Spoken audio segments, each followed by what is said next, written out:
Well, let's start rolling right into this. Maybe in like not a creepy way. Yeah, I'll have to do it with my wife in the room. You could be eating a box of Eggos every single day. With maple syrup and bacon. Roll out of bed. I just comb my beard, brush my teeth. I don't even do half of that. Kissing babies and signing checks. Oh, writing checks. Breaking necks. Breaking necks. Okay, bro. Yeah, go out, bro. You want to just start over again? Let's do it all. Okay. Welcome to the PM&A podcast. What's up, guys? How's it going? What is going on? Welcome to the PM&A podcast. Dudes, ladies, Another one. people, world, how's it going? Guys, thanks for listening. As you all know, we are brought to you by Wavemaker Brewery, which is located in Cambridge, Ontario at 639 Laurel Street. Guys, they do some amazing stuff at this craft brewery down in Cambridge. They make amazing beer. The dudes who run it are rad as Chad. They are just straight up awesome. Unfortunately, with the COVID-19 stuff, the actual store, the tap room is closed. But the cool thing is that you have to believe that they have... Ernie, what I don't want to believe it. Can you believe it? I don't want to believe it. They have a really awesome patio. And patios are pretty rare and they're pretty cool. But they always do some good stuff. They had like vendors coming out, making food. Like seriously, Wavemaker. I don't believe it. They're doing some good stuff over there. So if you're not in town, if you're not around, but you want to pick up some of the beer, you can actually order it online. They have the online store. They accept like Visa, the e-transfers. You can get a hold of them. You can order some beer. Goats, livestock. Yep. Or if you can, they're still doing curbside pickup. The storefront's open from Wednesday to Sunday. Opens at 12. But if you're looking for what's on tap, what they got going on in the beer fridges that they have, go on the online, jump on their Instagram, check out what they got. They do amazing beer. They post that pretty regularly. Wavemaker makes really good beer, guys, and just get down there and try it, and it's amazing. The guy's a genius. Like just do it. Go to Wavemaker Beer. Get off your ass and fill up your glass. Yeah, that's great. So Jer, What's up? apple pie. Apple pie? Yeah.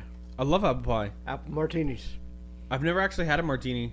Well, get a load of these apples. Whoa. The Bearded Lumberjack now is one of our sponsors. Oh yeah. Part of the flock, part of the family. Welcome to the cult. Welcome. Whoa. Welcome to the team. One of us. One of us.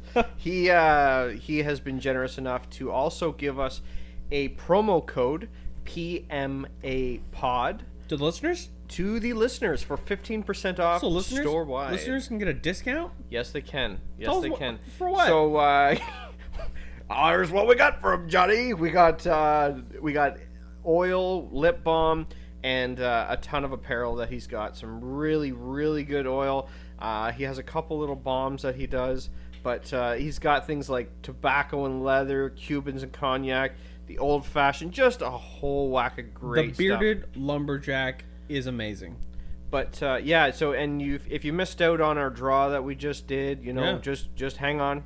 We might do it again. We'll see. We'll Yeah. see. Just stay tuned. But Stay tuned. till then, get down there, head down to his Instagram, or Head down, to head up, head down. Head on to the online. Get is on it, down. Is it down or up? Who knows? Who knows these days? Get on. It's up to you, the listener. What could be you? Keep going. Yeah, guys, head down to the Bearded Lumberjack and head down to his Instagram. He's got a website, and you guys can order some great locally sourced beard product. And yeah, take care of your beard. And your backs with shirts and hats, right? Yes. All right. Yes. That's what's up. What's up, guys? We just want to say what's up to our guests this evening, this evening, good night. Chris Hambone, what's going on, man? Hi, how are you? Hello again. we have been just Hello again for the fifth time. No, yeah, it's good. We're good. that's my Sounds fault. Great. Yeah, it's No, don't worry. technology, man. It's usually we get things running pretty quick over here. We have a bunch of stuff going on. We have 3 different ways usually at work, depending on who and what happens. But we just wanted to talk to you, and we just appreciate your time. Likewise, man. It's nice to hear from some hometown boys. Yeah. So you grew up in Kitchener. How long did you live in Kitchener for? True. Till I was about 17, 18 years old. And then I did the only thing I could see fit and got the fuck out. Can I cuss on here? Yeah. Oh yeah. Yeah, you can Oh, fucking say whatever you fucking want. Oh, okay. See, that's how I know you're from Kitchener, because you said it like that. We just say earmuffs. Yeah, there you go. I traveled. I lived in New Zealand for the better part of a year. Oh wow. And then came back and basically like my mom gave my brother my bedroom, and I took her like sort of closet in the basement, and and I lived in that for like a month, and then moved to Toronto and basically sofa surfed till I found my first apartment here, and I've been here I guess that long. Yeah, I'm old as shit now, so Yeah. So Toronto's home. Toronto's home. So Toronto's been home for the past how many years? Sorry, 15 years. I just had my 21st, 17th birthday. Rad. So I'm 38 and I can't do that math. So Yeah, that's all how right. long I've been That's in all Toronto, long. That's yeah. all long. So when you were in Kitchener, what high school did you go to? KCI. KCI. All right. Ernie and I are both Cambridge boys, so.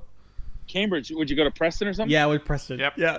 Yeah. Okay. Yeah, Amazing. I used to skate at the Preston skate park all the time. Oh, sweet. I was wondering because Yeah. you're like, yo, Preston, eh? Yeah. Yeah, actually, one time a bunch of Nazis came to the Preston skate park, and I smashed the dude's knees in with my skateboard. Yeah. It was the stupidest thing I'd done at the time, but it probably really lit something in me that enjoyed violence towards white supremacists. So it was Yeah. it was a long road after That was that. well directed. Yeah. So I've been following you on Instagram for a while. You have some like hilarious stuff. We'll get into that later, but I just wanted to kind of get like a background. So I know you're the owner and the co-owner of the owner of Town Barber and one of the co-owners of Major Treat. That's the name off of is it Minor Threat? Is that what you're playing that off of? Yeah. That's We hilarious. basically I had that idea years and years before, and my partner and I wanted to do a coffee shop. As long as I can remember I've wanted to own a coffee shop, and so we put one inside my second barber shop, and then we have plans for we actually had a third one ready to go before the Rona hit, and now we're stuck kind of figuring out what's next. Yeah. So I can't remember what because you've been in a bunch of newspapers. You've been in like at least 4 or 5. Huffington Post, Blog Toronto, the Toronto Star, Globe and Mail, and there was one of the articles you were talking about how before you settled down and got into like barbering and stuff, you were touring with bands. What were you doing touring with bands? I mean everything from like tour manager, stage manager, merch, whatever gig. Like I was kind of fortunate in that I networked my way through the music scene from like playing in bands, starting in Waterloo at like the Button Factory and you know so I networked my way through a lot of friendship circles and only ever really took gigs working for bands that I was friends with. Like I got offers for stuff kind of after the big stuff, but it was just because like I basically wanted to just hang out with my friends and get paid for it. So that was what tour became, and I didn't always get paid for it, but it was fun nonetheless, you know? Yeah. Because I know I've seen you like you hang out with because we had Liam on the podcast about 2 months ago when we were talking with him. He's just such a cool guy. It was like, oh man, Liam's my oldest friend. I met Liam on the Chicopee ski hill. No way. When I was 13 years old.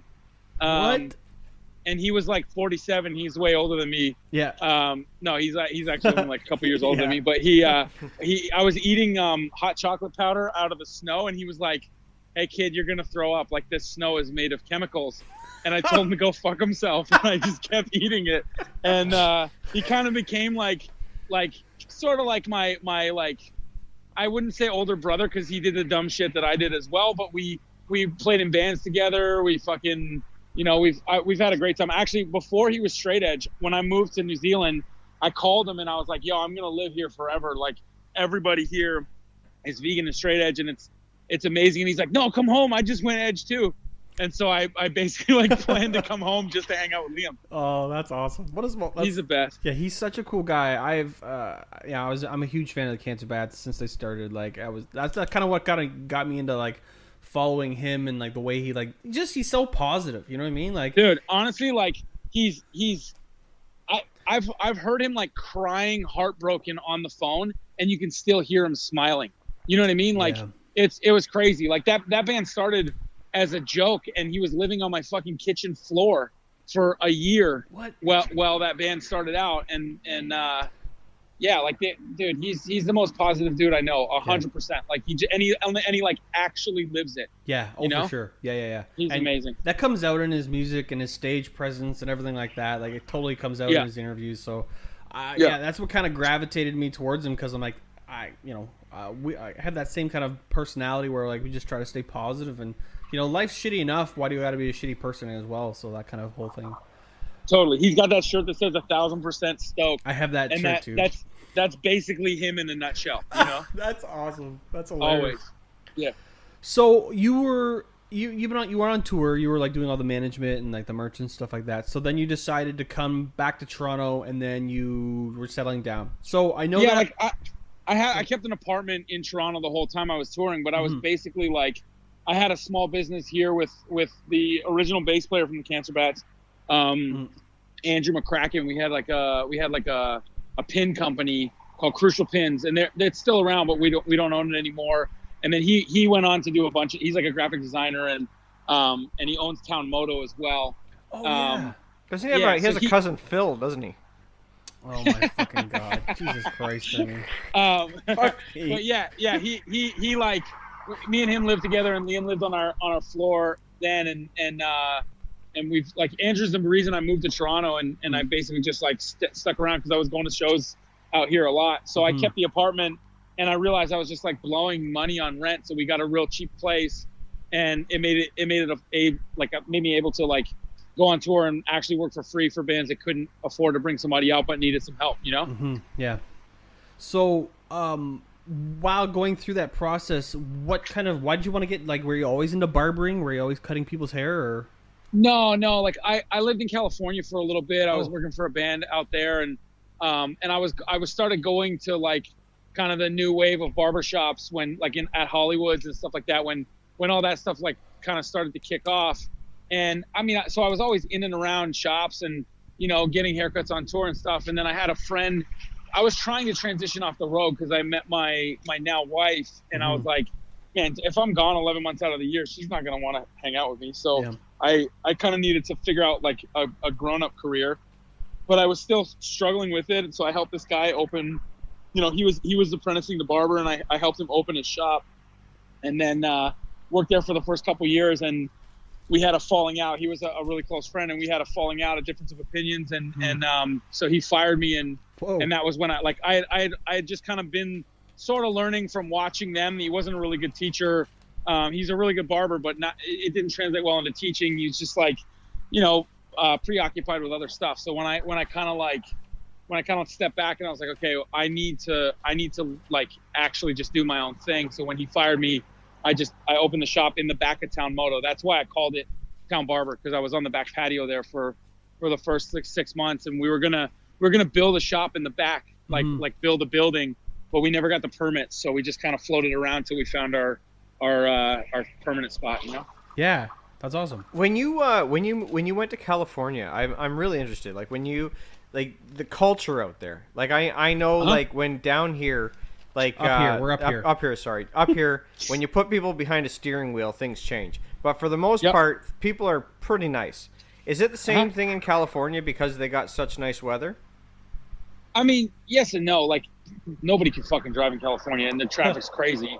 But like, I mean, in some ways, you got to kind of look at it from all angles, because in some ways, everybody is more positive because the weather's nice, and you're enjoying that. But I mean, there's a lot of like gang culture. There's a lot of shit that like, we don't, a lot of people here are sort of sheltered from and don't think about it as like lifestyle stuff that is something that they would need to worry about. You know what I mean? Right. So like the positivity is kind of like masked by like a certain sort of hardness that a lot of people have down there. And I mean, I drive different when I'm down there because I don't want to get shot. So I'm pretty aggressive here, where I like, if somebody cuts me off, I'll honk and flip them off. And down there, I'm just like, have a nice day. Yep. Sorry for existing. Just don't shoot me. So yeah, it's a bit of a different vibe in that respect, you know. Like, Yeah. It's a comfort that it's kind of always. I mean, it's all over America. It's just a comfort that you're like, you kind of have to get your guard up a little bit, you know. Yeah. Well, too, like, plastic surgery is so rampant down there. Like, people are probably stuck on permanent smile as it is, right? So and that's it. Yeah, like I was gonna get my smile done last time I was down there, but I chickened out. Oh Jesus. yeah, I want to go with surprise. Take off my eyebrows. Yeah, there you go. Permanent surprise. We had I think one of the guys is one of your employees, the guys from Indestructible. We had them on what was it, a couple months Huey ago? Dan. Yeah. That's my dude. Those guys are my dudes, man. Like I love those guys. Yeah, they're like really straightforward dudes, really real, and I've always been a fan of their brand, and I didn't realize till we were mid conversation that he was one of the barbers at your shop. I'm like, wait a minute, that's one of the guys we were trying to get asked to come on. This is such a small Dan's world. the reason the shop exists, dude. Like, Really? I opened that shop so that Dan moved here from New Zealand to work at the shop that I got fired from, and then I'm assuming because of his association with me, he never got the call. So I was like, I'm gonna fucking quit barbering. I'm gonna open a coffee shop, and then I realized that he didn't have anywhere to work. So I was like, fuck, I gotta open a shop so this kid has somewhere to work, and I want to work with him. Like, he's my dude. Like, his energy is like, he's like the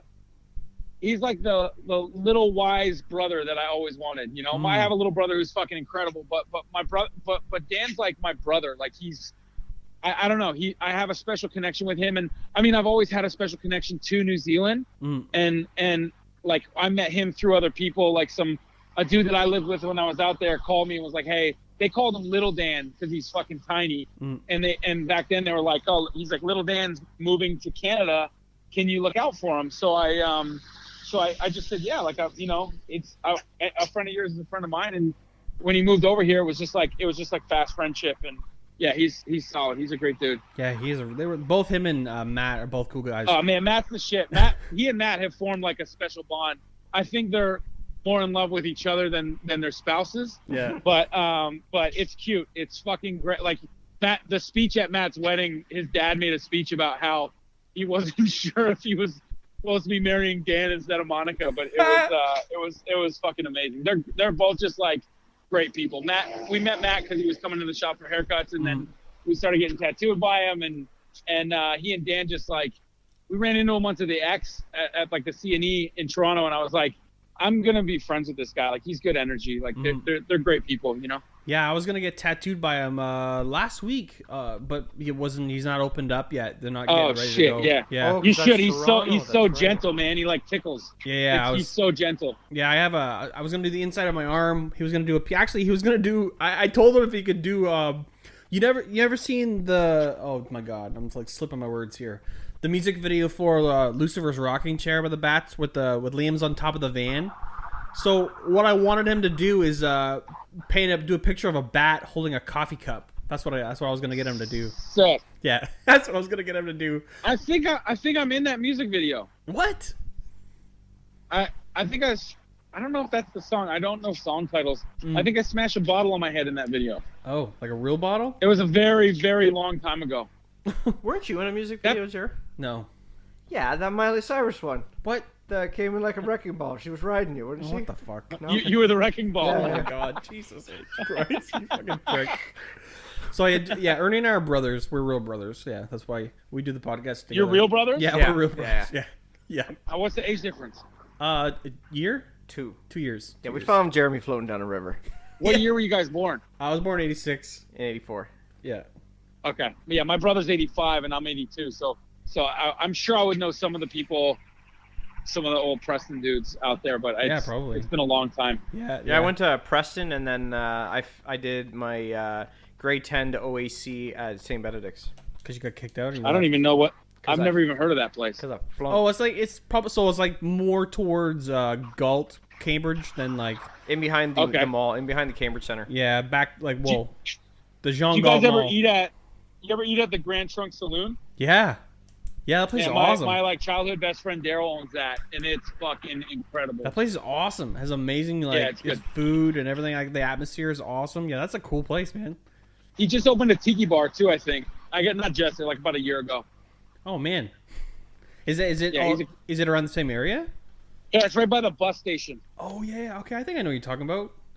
Yeah, he's the best. He's a fucking solid dude.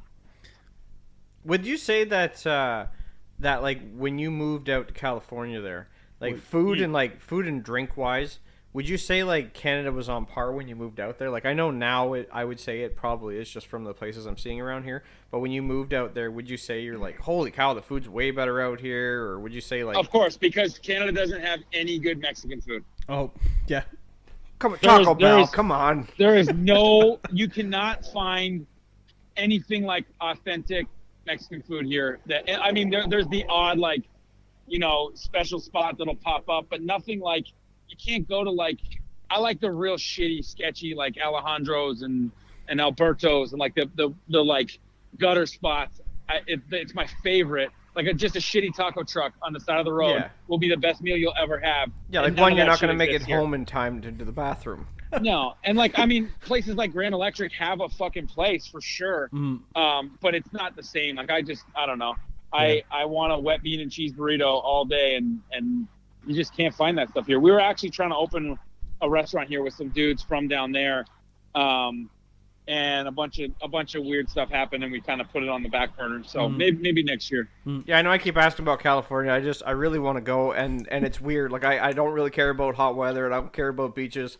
I'm not really looking to get my lips done, but I really want to go to the comedy the comedy store. The comedy store, yeah. Oh really? Oh yeah. Man, we went there. Me and my business partner went there last time we were there. We do a coffee trip there every year, and we went to the guy that writes for Chappelle.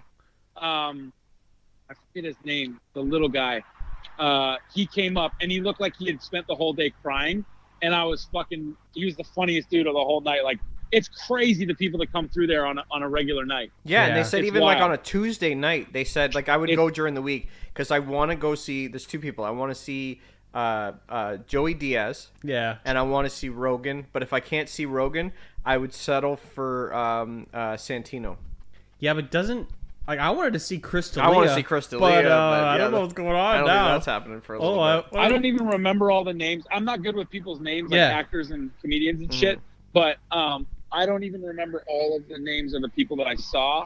But there were people that I definitely recognized, and I'm not really good at that kind of thing. But it was a great night. We just went on a Tuesday. Yeah.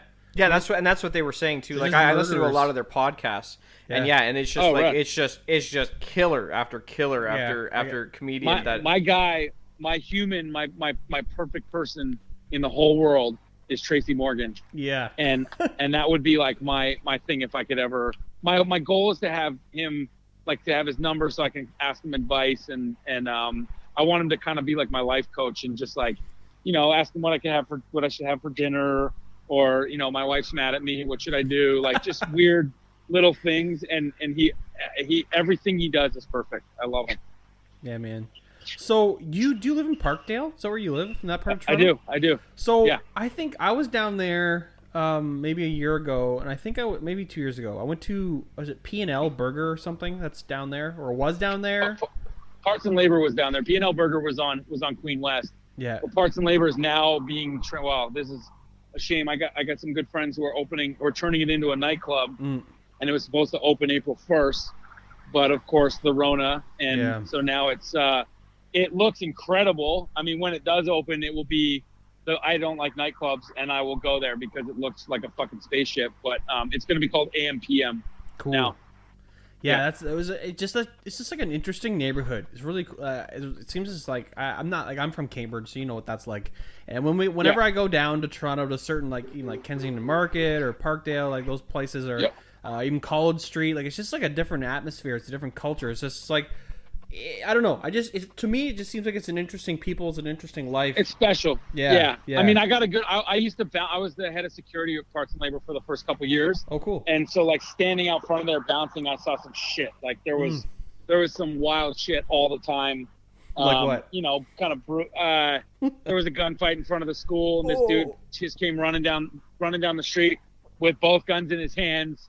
Like, and he was just like laughing, and he's like, "They're not gonna get me!" And he was like one of the dudes, one of the gangsters in the neighborhood that you see, and you know he's got some shit. And then we didn't see him for a couple of months, and he got out, and that was it. Like, you see all kinds of fucking wild stuff man, fist fights, like what a wild place. people just taking a shit in a bus station, like in a bus shelter. Like there's some wild shit for sure. Like I'm actually outside my house right now.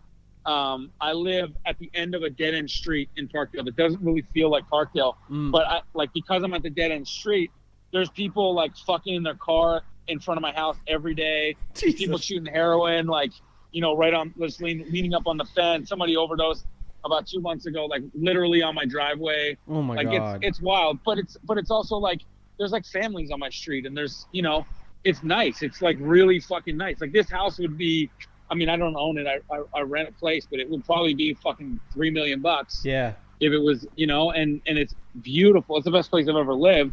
And I wouldn't, if I could afford it, if I struck it rich, I would buy a house on this exact street because it's perfect. I was reading about Parkdale labor because they were trying to figure out like why they would purchase a plot of land or a building like that and then I forget who it was, but he was saying like it was cheap. It was a cheap place to open up a restaurant or something. Yeah, it was a hardware store for like 50 years. There was actually a barber shop in the basement in the 60s. And when I was apprenticing the barber, I was bouncing there. So wow, man, I kind of hear little like neighborhood stories from the old guys. That's hilarious. That's such a history. Yeah.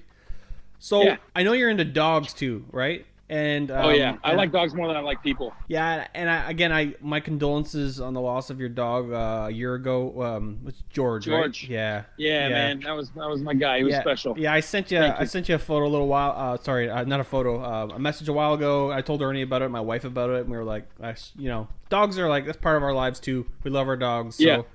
But it's so totally. But you have a new one, Ray, right? Ray. Yeah, that's we got him in August or September. Actually, we got him because of some Parkdale shit. Somebody broke into the house next to us. No way. And like smashed the window, and I chased this dude with a bat in my underwear at like 3 a.m. Oh my God. In July, and my wife didn't know that I had already filled out an application for him, and we didn't know that he was being fostered in the building behind us. So when the window smashed, he jumped up too. Like the foster mom is like a friend of friends. She's an incredible person, and so she told us after, like, oh, we heard that too. And so when I came back, I'm like all sweaty. It's fucking middle of summer. I just run my fat ass up the street in my underwear. My neighbors are all looking at me like nobody used to fuck with me in the neighborhood. Like now they all, I guess they think I'm a fucking hero or something. But I like walked back, and as soon as I got in the house, my wife goes, "We're getting a dog." Yeah. I was like, "What?" And she's like, "If that happened and you weren't home, I'd be shitting myself." So I rolled over and hit send on the application that I filled out the day before. Mm-hmm. And then the next day, the rescue called me and they were like, "Hey, you sent us an application at 4 a.m. And I was like, "Yeah, sometimes I don't sleep."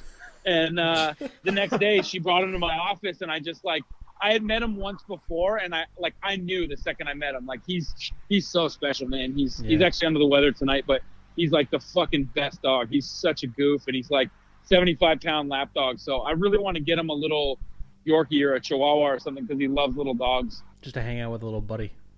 Yeah. What kind of dog is it? Sorry.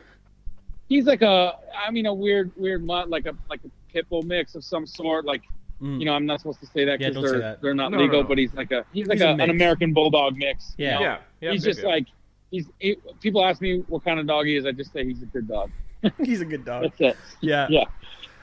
Speaking about you and baseball bats, there's this video. I don't know how old it is, but I saw it pop up a while ago of you smashing in the front of a Volkswagen Beetle. What's the story behind that? It parked in my parking spot. You were raging. Don't park in my fucking spot. You were raging on that thing. That's an awesome video. I'm like, no, it's probably like somebody he knows, and they were getting rid of the Volkswagen Beetle, and then they was just like wrecking it. Yeah, don't park in my parking spot. All right, yeah. Simple as that. So I know you were saying this before, but you were one of the co-owners of, was it the Crow's Nest or something? The barbershop? No, I wasn't a co-owner at all. I just helped them open it. Yeah, and then you guys said you had a bit of a falling out. Yeah. Yeah, and then you started like doing your own thing. Yeah. Yeah, and so that was kind of how, like, when Town Barber started. Mm-hmm. Man, that was like, that was this time of year, like 7 years ago. Mm. And so I just went right to Town Moto because we had been talking about putting a shop on the back patio there. Yeah, and those then, guys are awesome. Yeah, they're great. They're great. There's I not to like pick apart your Instagram, but just because I find you just seems like a really interesting guy. And just like I always, when people post something and you're like, people send like a joke, and then some people are like, yeah, that's dumb. Whenever I send you like a comment to any of your photos, you always laugh. Like I'm like, this guy, we probably vibe. He seems like a guy that I would jam with. So every time I see some funny photo you post, I'm always like send like a funny comment back. What's with you in the photo with Mandy Moore? How did you run into that? Oh, I used to be friends with her. No way. I used to hang out. Like I worked for this band when I was living in California. That one of the dudes was kind of seeing her, and so while he was in the studio all day, I'd be hanging out with her all day, and then at night, they would hang out. So like I was basically dating her in the day. No, I'm just kidding. She was cool as fuck. Like she was pretty young, and she was kind of like very like green, and we had like a real heavy crew down there, and we were getting in a lot of fights, and those guys had a lot of people kind of coming after them. We got jumped a few times, and I ended up she was curious about hardcore shows, and I brought her to a couple shows. That photo was at a Green Day New Found Glory show at the Long Beach Arena, and Toby's in that photo as well. Yeah. And so he was a big fan of hers, and so we took that photo, and then I brought her to a throwdown show in Orange County, and it was like super violent, and I thought these dudes were gonna jump me. And later, about a year later, they were playing in Toronto, and I was back home, and I walked up to them, and the guy goes, "Yo, hey, I got a question. Did you bring Mandy Moore to a hardcore show in Orange County?" And I was like, "Yeah." I was like, "Man, I thought you guys were gonna jump me." And he goes, No, we wanted to be you. Oh my God. She was cool, man. I haven't spoken to her in years and years, but she was cool as shit. She was great. So you were saying you were buddies with Toby, right? Yeah, Toby's like my big brother, man. So that's the funny thing. When Ernie and I started this podcast, we kind of felt bad because we wanted to call it the PMA podcast, but I think he has a podcast called that. I think his is called One Life, One Chance. I thought it was called the PMA or something. He does a lot of stuff with PMA. Like he did like motivational speaking, and I know he used that as a moniker, but I'm pretty sure his podcast is One Life, One Chance. Okay, I might be like because I'm pretty, or maybe like one of the hashtags that's attached to it is called PMA. Yeah, I mean for sure, because he like, I mean he knows the Bad Brains dudes well. He's like that, like a fan of all that, and like that's his vibe. Like he's just that dude. You know? I just was like, I looked at Ernie, I'm like, I hope we're not stepping on his toes. Like I mean, if you're stepping on anybody's toes, it would be the Bad Brains. But their whole thing was to spread it out anyway. So you're kind of doing that's what we're doing. The good work, you know, we're spreading her out. Yeah, exactly. So to come up to now, I know you recently did an article. You were talking about black market barbers. So did you have any more interactions with that? Because I know, like, so just to bring context for people, can you explain it? Yeah. I mean, at the beginning of this COVID thing, we were getting a lot of people asking if we shut our shop down pretty early. Like we shut down on March 15th, and we were kind of one of the first shops in town. And I called 500 clients that we had booked over the next month, and I basically like canceled their appointments one at a time. Me and my shop manager Tony, and when we called them, we were calling people individually because I wanted them to know that I didn't want to cancel their appointments. We want to be fucking open, but we have to respect, the people that we know that are immune compromised and the people that we don't know, and just understand that this is a thing that everybody's in right now. So, while I was trying to actually do good, I was getting criticized for it. And then people were like, man, we got people offering us $500 to come to their house and cut their hair. And I was like, no, man, that's not, it's not about the money. It's beside the point. This is about the whole picture of like actually respecting this so that this thing goes away. And if everybody actually fucking listens, we're not going to be stuck here for 3 months. And here we are 3 months later and nobody's fucking cares. And it's ridiculous. But there was one guy in particular that people started, he was cutting some guy from TSN's hair. and so I started talking shit on his Instagram, and he didn't really respond. So I booked an appointment with him, and I told him that I was gonna come to. I was like, can I come to you instead of you coming to me? And he's like, yeah, no problem. He gave me his address in Peterborough, and I basically convinced him that he was like asking me all kinds of questions, like what kind of haircut I get. He told me how much it was, and then included a tip in that. And like he told me if I brought a bunch of friends, he would give me a discount and all this shit. And I was like, okay. I was like, and I was baiting him with all the questions, like, don't you think we're not supposed to be doing this? And he's like, no, it's fine. And, and so it kind of like kept going. And then That's hilarious. I was on the phone with a buddy, and I guess because I was texting him, there's like an Apple thing that shows your contact. Oh. And so he Googled my name and found out that I was a barber. Oh shit. So You're I bald. had my and he's like, I was like, okay, I'm busted. But I pulled out my iPad and I record. I'm not gonna send you the audio because I'll probably go to jail. But I recorded the audio of me basically like just ripping this man to shreds. And I was like, I basically told him how I felt. He told me that he was immune compromised, and I'm like, are you the fucking dumbest person I've ever spoken to? And so we just kind of went back and forth, and he cried, and he called me, he texted me after, and he was like, that was the hardest phone call I've ever had. No one's ever called me a piece of shit before. Oh my God. Cried. I'm really sorry. And I was like, dude, just go on your Instagram and tell people that you're no longer cutting hair at home and blah, blah, blah, blah.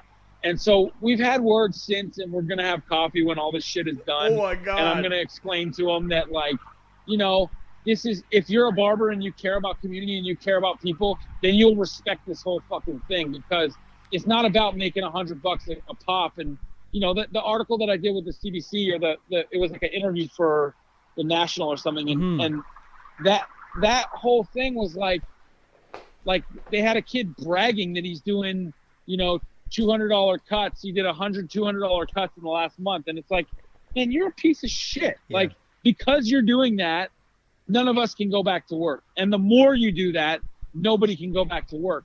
So I was trying to find out where he worked and call his boss and tell him how I felt. But I don't know, man. People are fucking garbage no matter how you cut it. Yeah. Do you listen to a lot of podcasts? I used to. I kind of go in and out of them. Like, I heard the one you did with Indestructible. Oh, you did? Awesome. Oh, of course. Yeah, Thanks, yeah. man. Like there's a few that I kind of frequented. I like a lot of like the music story ones. Mm-hmm. Damien from Fucked Up has a cool one. Yeah, he's a cool guy. there's a bunch of shit that I like, and I was really into it at the beginning when I ran a marathon, and when I was training, I was only listening to podcasts because music made me step too hard. So I was listening to like that hardcore history. I forget the guy's name. Yeah, but it's guy like on the edge. I know the one you're talking about. Yep. We were just talking about that. The Genghis Khan story. Yep. God. I drove through the road that I was training up north at my parents' house yesterday.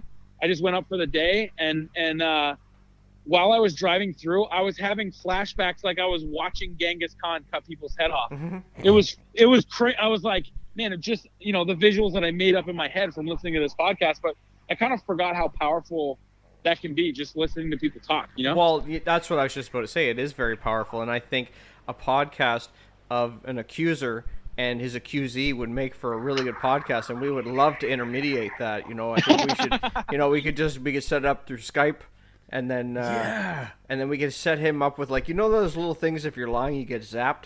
So we could attach him to that, and then when we think he's going off track, we hit a button. It's like, zzz, no, back up a little bit. I would love that, man. That's a good idea. I think this dude. Someday I'll play you the audio. It's pretty funny. But he's shook. He's not cutting hair anymore during COVID. Sounds like you call people out on their shit pretty often, eh? Is that that's like your MO? Yeah, I had a bit of a reputation for that for a while there. I get that vibe. I mean, there's a reason I don't go back to Kitchener much. Yeah. Okay. Okay. Yeah. But I don't know. I don't put up with bullshit. That's good. No, it sounds like you live your own life yourself. I'm an old man now, though. I'm not punchy anymore. I'm just like, I'll just yell. Yeah, I'm talky. Same way. Talky. Yeah. But I'm just not as dangerous with a bat or a skateboard. Yeah, so. Not as intimidating, I don't think. Yeah. That's the old me. I'm old now. I'm retired. Oh, man. So I know that. So it seems like, do you like almost like that's kind of like almost like you were pranking that guy before? Like you were like, oh yeah, I want a haircut, and I know earlier you were pranking some lady who wanted to be your sugar mama or something. I mean, there's no way That's that was awesome. just some fucking scam artist. I Yeah. just like dragging shit out because Yeah. I fucking man, I spend too much time on Instagram. But yeah, like of course, I mean, yeah, somebody messages me out of the blue and says they want to be my sugar mama. Like, dude, I look like Jabba the Hutt. What the fuck do you want from me? You know, like it was just fun to talk shit. I don't know. I don't know. I just thought that was hilarious. Like, you always, it's just something interesting always going on with yeah. When I was a kid, I was really into the Jerky Boys, Oh yeah. the Frank Call guys. Yeah. And so we got into like, me and my little brother would, my mom had like the PTA list. So we had every kid in school's phone number. No. And so I would just call the people that I didn't like and fuck with them. I'd like, I'd be listening to like Onyx Back the Fuck Up, which that record probably shaped me more than anything in my life. And actually, Toby's in the video for Slam. If you watch Onyx Slam video, and Toby and the Biohazard dudes are in that video, which I found out a few years ago and was mind fucked because that was like a very influential record on me. But all the skits in there are hysterical. And I used to call people and just like play little parts of skits from that record all the time, or I'd just like call and scream at people and hang up. And yeah. That's hilarious, man. Yeah. So what do you got going on? So I know our part of Ontario is opening up for COVID, but you were saying it might. I know at the beginning of the week you're thinking things might be started opening up for you guys today. But do you have you heard anything? Like you were saying before we started recording. They said everybody. Like, I mean, first it was everybody but the Golden Horseshoe, and then it was everybody but Toronto. And it's like, well, Doug Ford hates Toronto, so that makes sense. You hate it, eh? I want to fucking, dude, I fucking hate that dude. It's bad. It's bad. And I mean, he's just like, he's fucking scum. He's like, he's so unqualified. It's a joke, but I mean, do I need to say anything more about right-wing politicians? But dudes that aren't politicians. It's like, it's like I remember when somebody was like, oh, you're trying to be Trump. And he was like, no, he's trying to be me. Whoa. I mean, you're both equal pieces of fucking trash, but one of them has a little bit more of a sweet potato complexion, and that's about the only difference. Like, they're just shitty people, and I kind of grew up. My dad gets heated on political, discussions the same way I do, and we see very much eye to eye on a lot of it.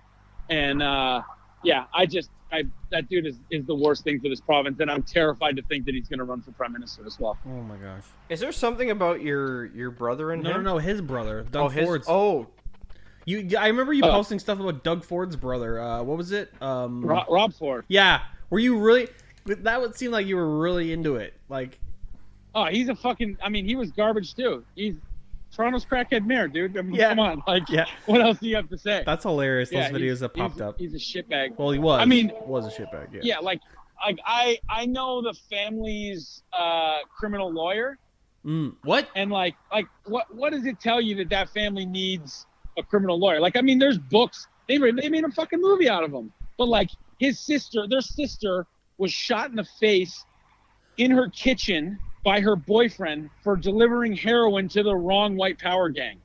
What? Like, dude, that's a real thing. I said there's fucking news stories about it. And then Rob Ford sent some dudes into prison to take care of him while he was in there. And like, man, there's all kinds of wild shit.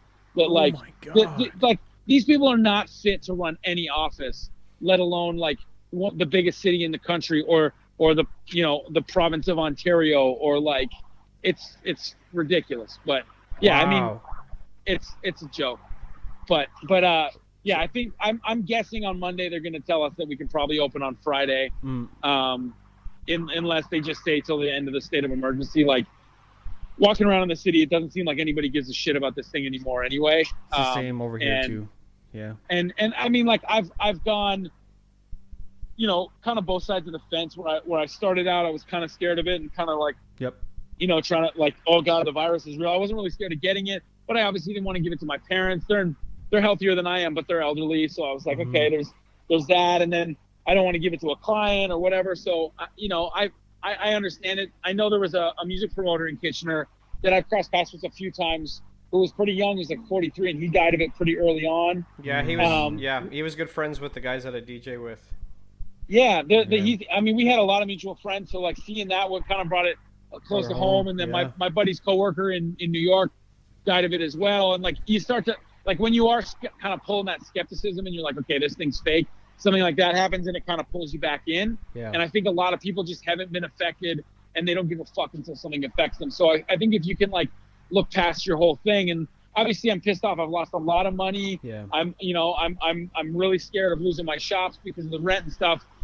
But if the silver lining of this thing is an actual civil rights movement in 2020, then fucking take my shops. I don't care. You know what I mean? Like I'll fucking be a gardener.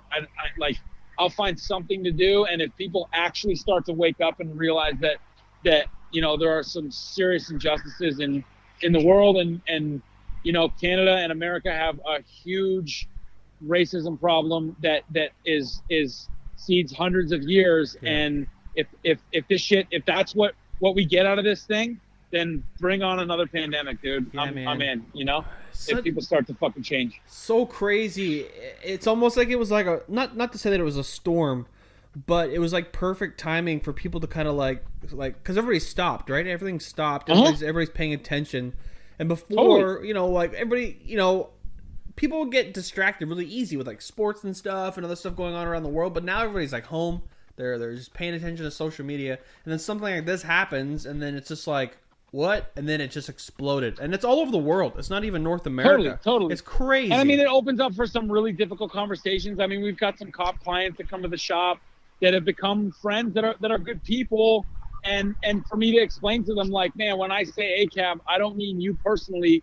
I mean your job and the structure of systemic racism that fuels it, and I think it's really hard for some people to understand like that. I've got family members who have never liked me, and that we have very different opinions on a lot of things who are police officers, and it's funny because they never really said shit until they realized that the whole world was looking at them funny because they're wearing a blue shirt. And it's like, dude, like to tell me Blue Lives Matter is not a fucking an organization fueled by hate is a fucking joke. It's a counteract to Black Lives Matter, which is an anti-racism movement. Mm-hmm. So you put the double negative in there, that's what it is. So in my opinion, that Blue Lives Matter flag has become the new Confederate flag, Confederate like a MAGA flag. Hat. It's all the same shit. It shows where you stand, and like,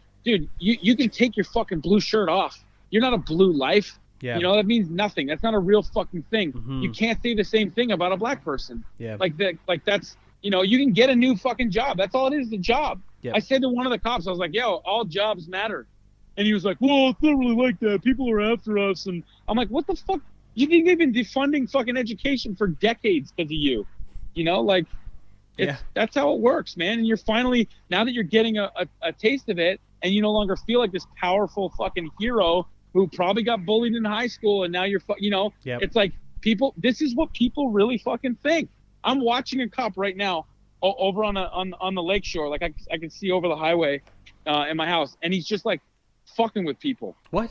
Like I don't know if he's like, I mean, he's probably like laughing with them because he thinks everybody hates him, but like just seeing him like pointlessly in a parking lot shooting the shit. It's like, man, what the fuck are you really doing? You know what I mean?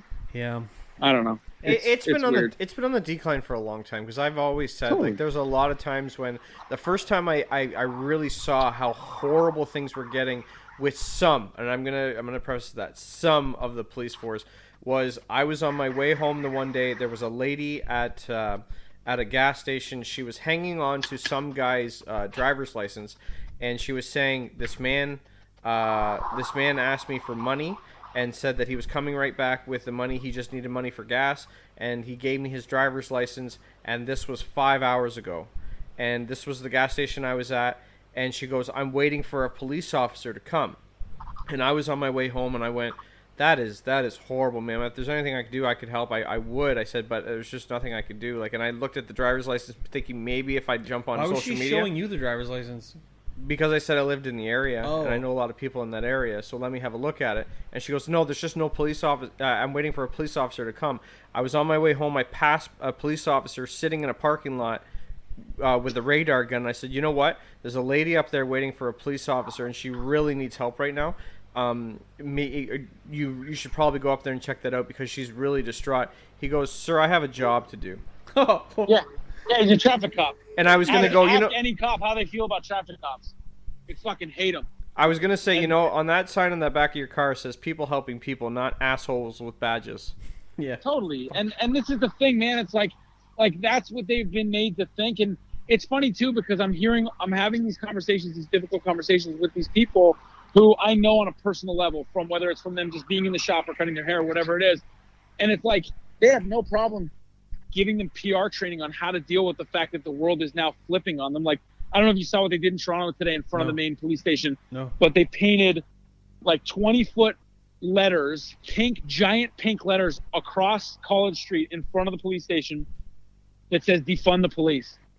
Yeah. And like, dude, they're fucking humongous letters. And it's like, they're freaking out because their jobs are in danger, instead of thinking like, oh, if I was actually here to help people and not just to collect a fucking pension and $100K, like, man, those dudes that killed George Floyd, no matter what the fuck happens to them, they get their pension. If that dude's in jail for the rest of his life, he's getting his money. No way. You know what I mean? Like, this is a systemic problem. That there was a story a few years back about a cop that was on leave for like excessive force or some bullshit they were investigating, and he was on leave for 10 years at $120K a year. Jesus. So $1.2 million of my fucking taxpayer money is paying for this asshole to ride his fucking jet ski and fucking beat off all day in his basement. Like, that shit is crazy, dude. That's fucked. Find if every cop knows a bad cop, Yeah. get the fuck rid of them. Like, why are we paying for them to be here?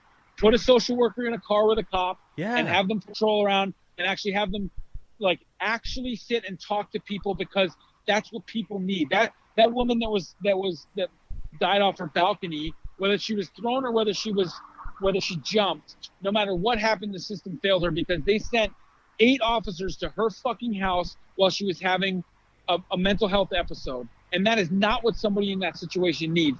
She's screaming to talk to her mom, and they left her mom in the hall. You had one social worker, one person to de-escalate that vibe in that situation, she would still be here. You know what I mean? I keep saying this too, and I'm not to defend police, but I feel like they're completely undertrained for the job that they have. Oh, dude, there's more training to be a barber than a cop, dude. Yeah, no joke. Twice as much training.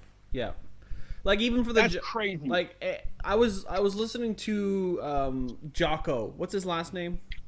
You know what I'm talking about? Jocko, whatever his name is. So he is like this Navy SEAL guy, and he was talking on a podcast, and I try to like about jiu-jitsu, right? About jiu-jitsu. Exactly. Yep. So I saw this thing. Yeah. So even that video of like Sarah, Matt Sarah in like Vegas, like holding that drunk guy down, like that level of training to deal with somebody who's just drunk or someone in mental distress. You don't need you just need that's what kind of like. So I'm not saying we shouldn't defund the police, but I'm saying maybe if the money's going into the police, they should be getting better training. Like, that doesn't make any sense to me. But that should also be on them, dude. Because if you want to get trained to do anything, and then you're going to follow the rules of these people, like, I mean, there was the cop that was in that basically said that she was scared somebody was poisoning her in McDonald's because the fucking order took too long. Yeah. She should not have a gun right now, dude. If she's that paranoid, that she's gonna sit in her car crying about a fucking English muffin, who the fuck is letting her go deal with people where she needs to make split-second decisions with a handgun? Fuck right off. Like, I know. And the orders that she'll follow are crazy. Like, if I came into my barbershop tomorrow and I had 6 barbers on and I said, okay, guys, I want you to put every single barber in here needs to put an ear on this table. I want you to cut a client's ear off and put it on this table because that's your fucking orders today.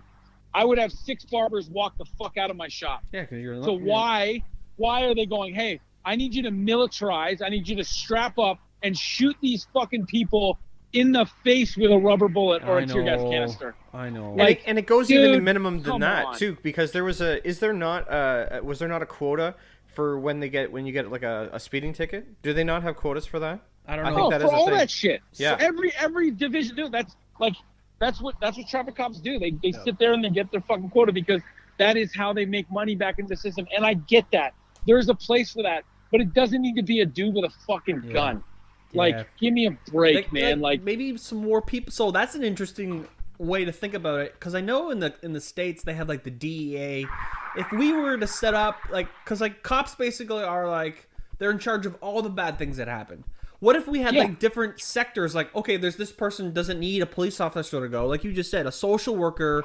We have such limited and like small funding for people that are actually dealing with mental illness because it's so crazy right now, right? We're criminalizing drug use. Like, dude, that's a disease that needs help from a medical professional, not It's a an fucking addiction dude with a issue. gun who's gonna beat the fuck out of you because you put some shit up a glass pipe. Like that, that is the thing that we've criminalized all these people, and we put more people in slavery, the prison system, than were in slavery before it was abolished. Yeah. Which is actually, today's the anniversary of that, right? Today's Juneteenth. But I think it's just it's the systemic drive of this thing. Like it's continued on for so long, and we've fucking let it, and people are finally saying, this is fucked up. Yep. Like, this is crazy, Yeah, man. Yeah, we need some more Dog the Bounty Hunters up here. But see, that's a fucking flawed system in itself, man. Yeah, the fact that totally. those guys are enforcing bail bonds. Give me a fucking break, dude. That's crazy. And with force, with fucking force, hardcore force. Yeah. That way they go through and they're like, oh, well, cops don't need to do this because we're gonna do it, and they're making money off it. Go fuck yourself. Like, it's crazy. I mean, America. This is the thing. Like, I don't think for a second that Canada is without problems. Mm-hmm. I mean, the fact that Jagmeet Singh yesterday can call somebody a racist. He's the only racialized person in Parliament can call somebody a racist and get kicked out for it is a fucking farce. Yeah, that's crazy. And that is an absolute joke.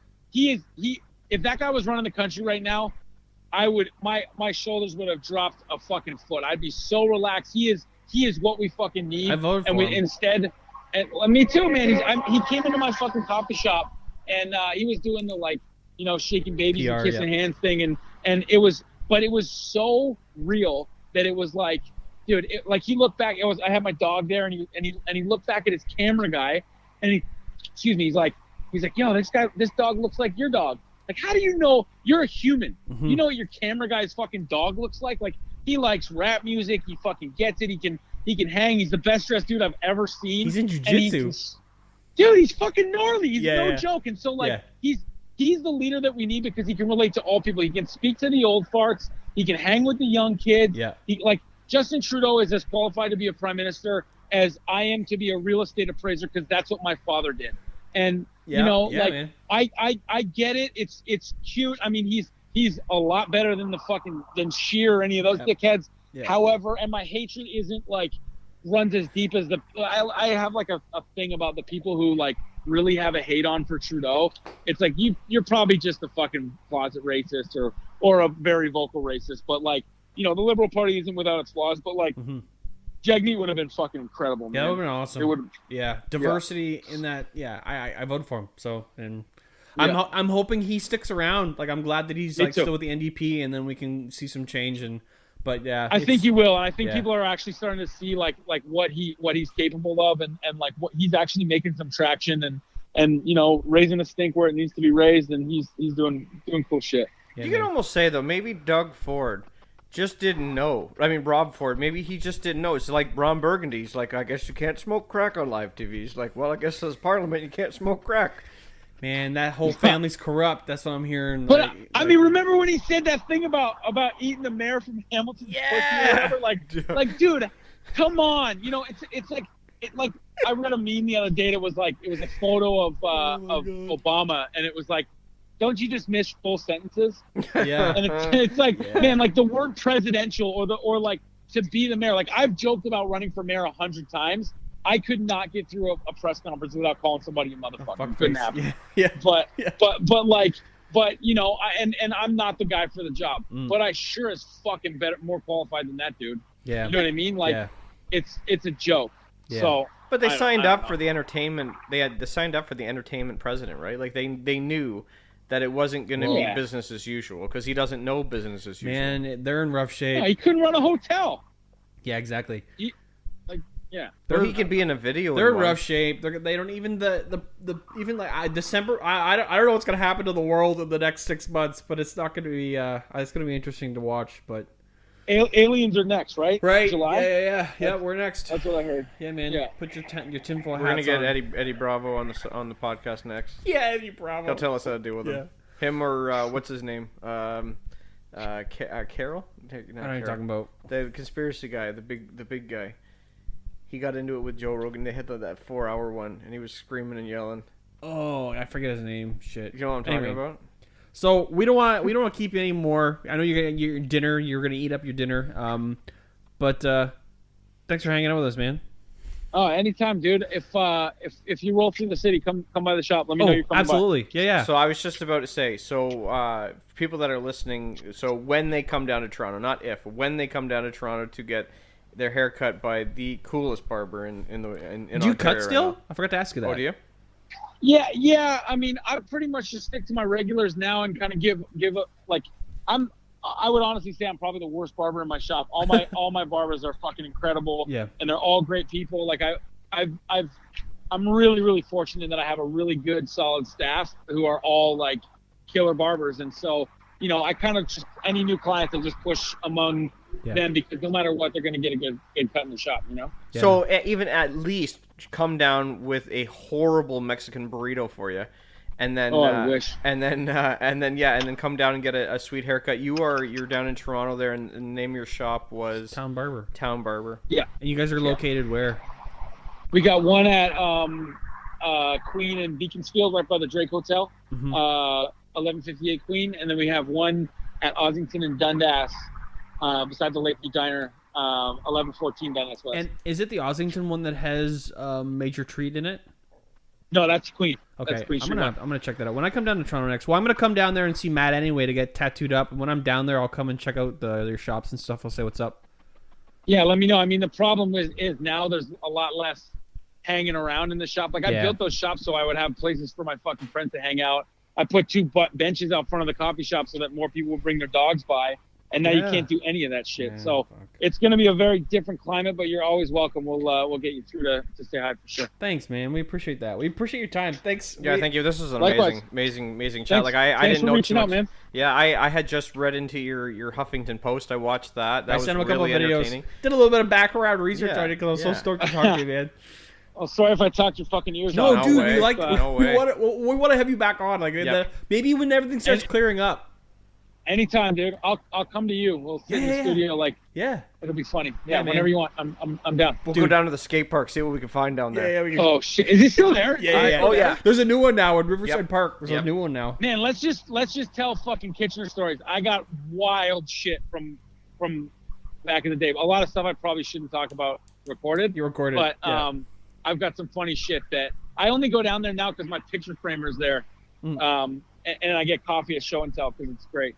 Yeah. But that's it. That and Daryl's restaurant. That's all I do. Yeah, all right. Well, if you're ever in town, shoot me a text and maybe we can grab. I don't know. You don't drink, right? Because you're straight, right? Straight edge. No, yeah, I don't. We'll grab some but I can have coffee. soda water. Coffee. Yeah, Coffee. coffee, Yeah, let's soda do some water, coffee. whatever, man. I'm down. Yeah. Beautiful. All We're right, doing this dude. again. 100%. Dude, We're doing this thanks again. for hanging out with us, man. Okay, Appreciate it. Be well, guys. Thanks for your time. Appreciate Cheers. it. Thanks, buddy. Bye. Okay, take